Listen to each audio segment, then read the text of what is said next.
समय बदल रहा है, समाज जग रहा है और खासकर ओबीसी के समाज। स्वामी प्रसाद मौर्य ने भी कहा है कि हम कर्मकांड के खिलाफ है और जो हमको नीच कहेगा हम उसको नहीं मानेंगे। इससे पहले चंद्रशेखर ने कहा था, प्रोफेसर चंद्रशेखर ने, जो बिहार के शिक्षा मंत्री हैं। उसके बाद अब स्वामी प्रसाद मौर्य यूपी के कद्दावर नेता, एमएलसी हैं, समाजवादी पार्टी के बड़े नेता हैं। उन्होंने कहा है कि हम उस व्यवस्था को नहीं मानेंगे जिसमें किसी को नीच कहा जा रहा है। और सबसे बड़ी बात है, सोचिए, दो बड़े साधु, दो बड़े ब्राह्मण व्यवस्था के साधु आए हैं जिन्होंने खुलेआम चैलेंज किया है धीरेन्द्र शास्त्री को कि भैया जोशी मठ में दरारें जो पड़ गई हमारे आश्रम में उसको ठीक कर दो।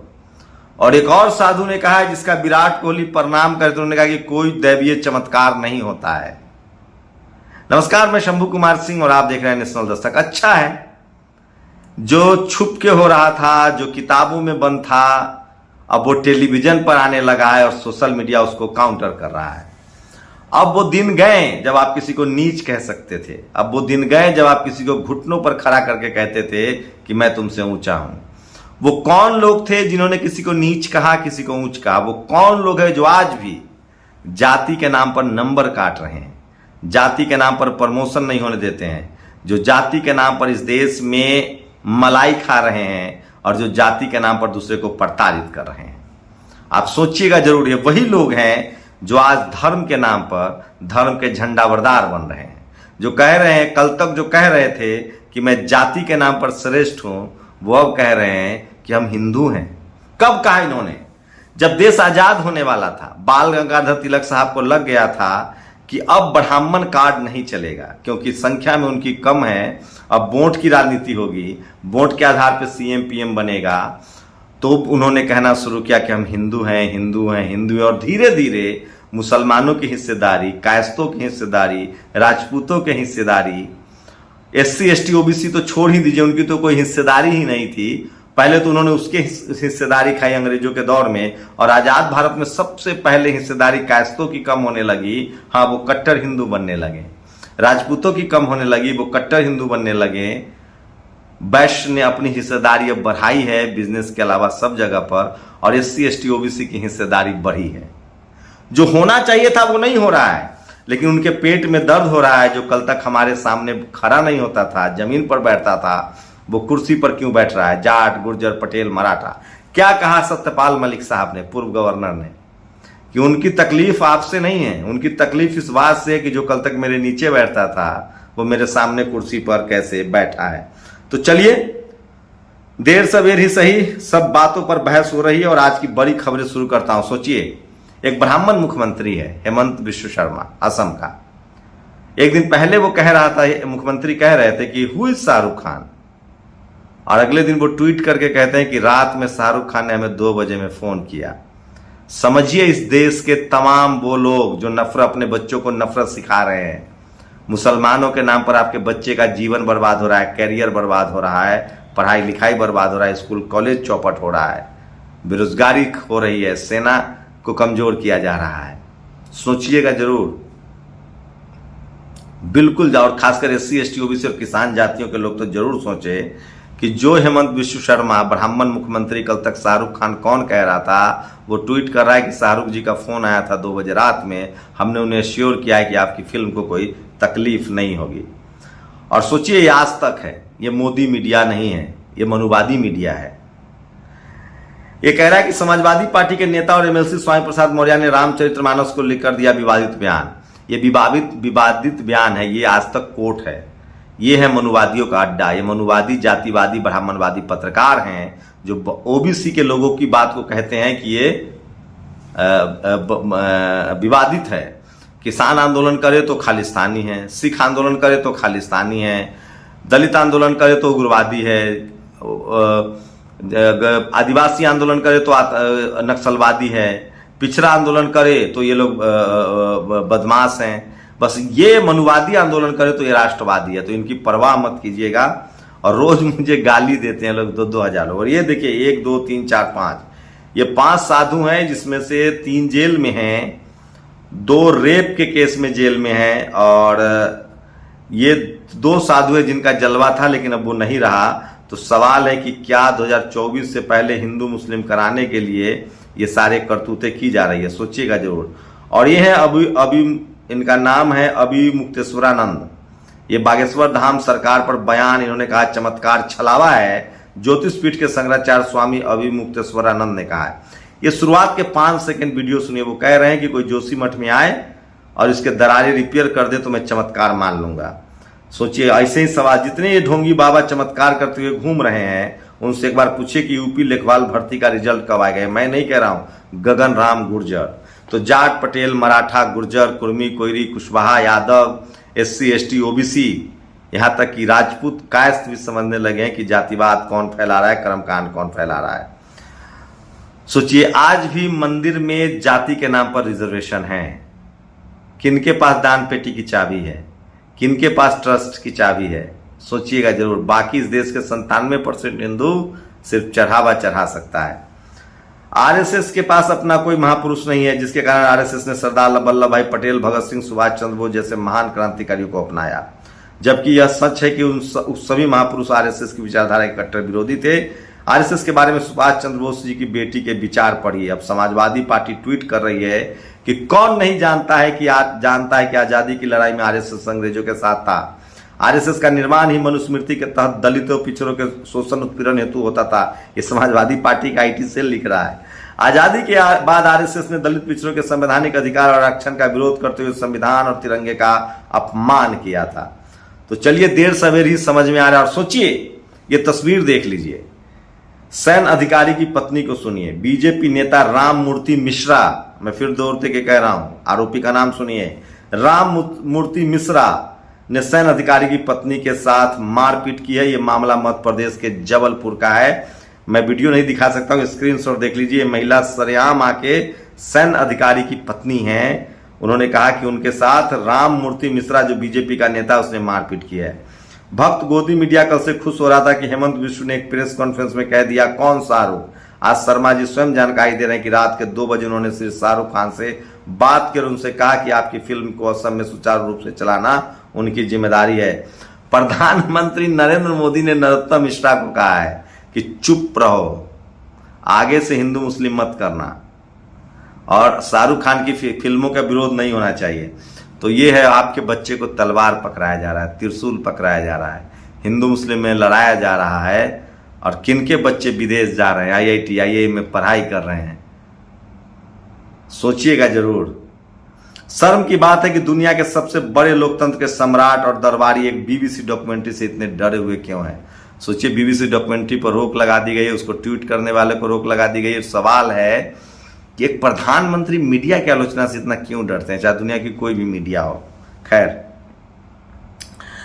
एक है कि निंदक न्यारे राखिए, आंगन कुटी छवाए, बिन पानी साबुन बिना निर्मल करे सुभाए।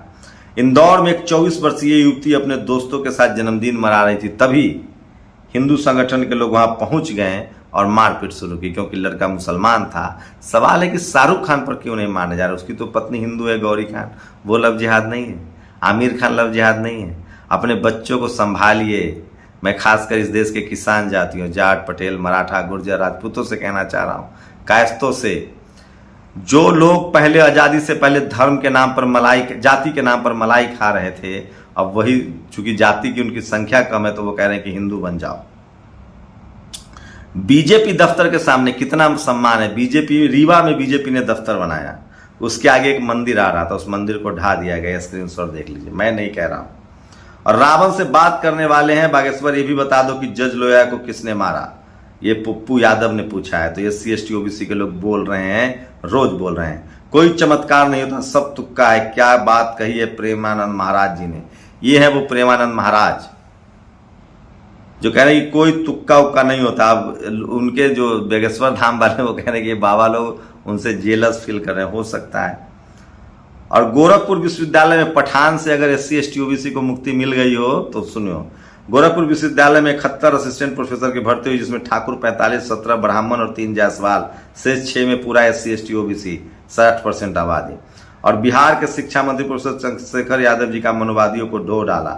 लगातार वो बोल रहे हैं, बात कर रहे हैं, और वो कह रहे हैं कि अब हम किसी भी कीमत पर अपने हक अधिकार को नहीं छोड़ेंगे। और मां नहीं बन पा रही थी महिला, चाहत पूरी कराने के लिए ढोंगी ने खोल दिया इंसानी हड्डी का चूरन। सोचिए किस तरह से ये महामारी के दौरान पीएम के फेवरेट मित्र की संपत्ति 8 गुना कैसे बढ़ी। एक साल में पीएम फेवरेट मित्र की संपत्ति 46% कैसे बढ़ी, और मीडिया जनता का ध्यान भटकाती रही। प्रधानमंत्री के मित्र जेब काटते रहे, गरीबों की कमाई मित्रों को लुटाई।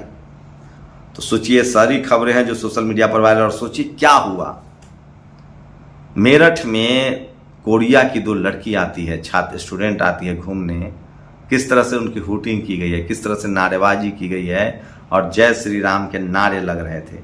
ये सोशल मीडिया पर वीडियो वायरल है, मैं स्क्रीनशॉट दिखा रहा हूँ। कभी किसी पीएम ने नौकरी खुद नहीं बांटी, या तब यहाँ तक मंत्री भी नहीं, मोदी जी इसलिए चंद नौकरियां बांट रहे हैं। सोचिए अपॉइंटमेंट लेटर प्रधानमंत्री दे रहे हैं। पहले एग्जाम होता था, घर पे अपॉइंटमेंट लेटर आता था, कोई प्रधानमंत्री चिट्ठियां नहीं बांटता था। यह है मार्केटिंग के इंतहा। शर्मा जी तो आप कह रहे थे कौन शाहरुख खान फिर ऐसे आदमी को जिसका आप जानते नहीं रात में 2 बजे फोन उठा लेते हैं, संजय सिंह ने पूछा है। और ये रामविलास जी का भी वीडियो देखिए, वो कहते थे कि आज जो कुछ भी हो रहा है उसकी भविष्यवाणी रामविलास पासवान ने सालों पहले कर दी थी, अब वो पौधा बड़ा हो गया है। तो ये 25-26 मिनट का 3 विंडो में वीडियो देख लीजिए। भिंडरवाला में और अडवाणी में क्या अंतर है। भिंडरवाला ने राजनीति शुरू किया था स्वर्ण मंदिर से, और आप राजनीति शुरू कर रहे हैं मंदिर से। पूरा का पूरा लग रहा है कि पार्लियामेंट जैसे ठकुरबाड़ी बनाया जा रहा है। पार्लियामेंट में एक संविधान बनेगा, गरीब के लिए कानून बनेगा कि घड़ी-घंटी जो लाया जाएगा, जितने बाबा लोग हैं सबको पकड़ करके लाया जा रहा है वहां। तो जब आज पौधा लगाइएगा तो इसका रिजल्ट कल क्या होगा। और अब तो मान लेते हैं कि उत्तर प्रदेश में इनकी सरकार बनने वाली है, जाकर के मस्जिद को तोड़ दें। और रामविलास पासवान ने कहा था कि किस तरह से संसद को धार्मिक अड्डा बनाया जा रहा है। मेरठ साउथ कोरिया की 2 लड़कियां पहुंची, CCS ईसाई धर्म अपनाने का दबाव बनाने का आरोप और नारेबाजी हुई है। 26 जनवरी को आ रहा है टीवी पर बॉर्डर व करगिल आदि जैसी फिल्में दिखाई जाएंगी, जबकि 26 जनवरी किसी जंग से कोई लेना देना नहीं। उस दिन संविधान लागू हुआ था। सोचिए वो कौन लोग हैं जो संविधान को नहीं दिखाते हैं। दिखाओ ना। एक हमारे अच्छे मित्र भी हैं, राज्यसभा टेलीविजन चैनल के वो CEO थे और सिख समाज से हैं। उन्होंने संविधान एपिसोड बनाया है, देखिएगा जरूर, गुरदीप सप्पल साहब ने। हम लोग लगातार संविधान दिवस पर 26 जनवरी से संविधान दिवस पर बहस को शुरू करेंगे, आप लोग देखिएगा जरूर। और भक्तों को समझ नहीं आ रहा है कि बागेश्वर धाम ने ये रिट्वीट किया है। और लालू जी का क्या कसूर था। सोचिए रोहिणी आचार्य वो लगातार ट्वीट कर रही हैं, जिन्होंने उनको किडनी दिया है, और वो सोशल जस्टिस, मनुवाद, जातिवाद की बात कर रही हैं। लालू जी की फैमिली में सबसे सुलझी हुई और सोशल जस्टिस की सबसे बड़ी जानकार हैं वो। और WFI के खिलाफ एक्शन में केंद्र, कामकाज पर रोक के बाद AGM भी रद्द हैं, तो ठाकुर साहब पर कार्रवाई शुरू हो गई है। और नीम करोली बाबा स्वामी मुक्तेश्वरानंद जैसे बहुत सारे लोग ऐसे हैं जो सच्चे अर्थ में हिंदुत्व के रक्षक हैं। और यह है वो मेरठ CSE विश्वविद्यालय में 3 कोरियन लड़कियों को घूमने आई थी और किस तरह से उनको ट्रोल किया गया। क्या रहेगा हमारे देश की इज्जत। यूपी सरकार पोल खोल, ठाकुर राजा 2020-21 बांदा एग्रीकल्चर यूनिवर्सिटी में कुल पद 15, ठाकुर 11, भूमियार। तो ये देखिए सारे जगहों पर ठाकुर 11, भूमियार 1, OBC 1, SC 1, अन्य 1, सवर्ण 80, अन्य 20। सोर्स दैनिक भास्कर। तो लगातार सोशल मीडिया पर बहुजन अपने हक अधिकार की आवाज उठा रहे हैं। और धीरेन्द्र शास्त्री बागेश्वर धाम का चमत्कार केवल उसी के दरबार में क्यों चलता है।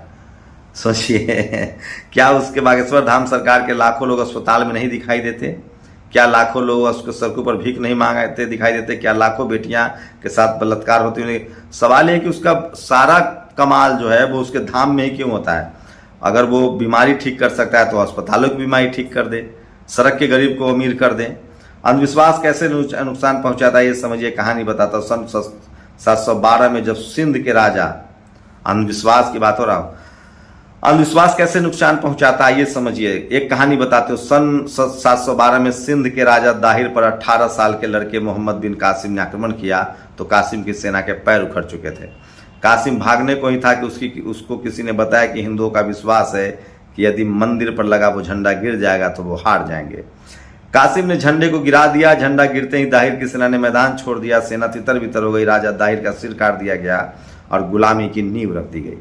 आज फिर बहुसंख्यक उसी मार्ग पर अक्सर है। पानी, पत्थर, पहाड़ को पूजने वाले अशिक्षित लोगों की स्थिति 70 साल में जो कुछ संभली थी उसको मटियामेट करने का प्रयास है। ऐसे में बाबा जिस दिन पूर्ण अंधविश्वास हो जाएंगे उस दिन संघ भाजपा की राह आसान हो जाएगी। आज जो जीडीपी, महंगाई, बेरोजगारी आदि पर छिटपुट सवाल उठाते हैं वो भी खत्म हो जाएगा। यही कारण है कि भाजपा बार बार राम रहीम जैसों की पैरोल करती है और धीरेन्द्र शास्त्री जैसे को अंधविश्वास फैलाने के जुर्म में गिरफ्तार नहीं करवाती।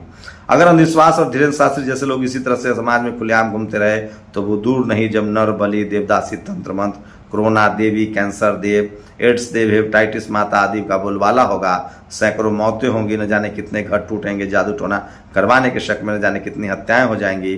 कोर्ट और कानून का राज खत्म हो जाएगा। महिलाएं और बच्चों के रूह कपा देने वाली दुर्गति होगी। आज आपको भले ये सब न महसूस हो रहा हो, पर जो हो रहा है वो बड़ा भयानक है। रोए खड़े हो जाते हैं सोचकर, दिमाग सुन्न होने लगता है, आखिर कहाँ से आ गए हैं हम।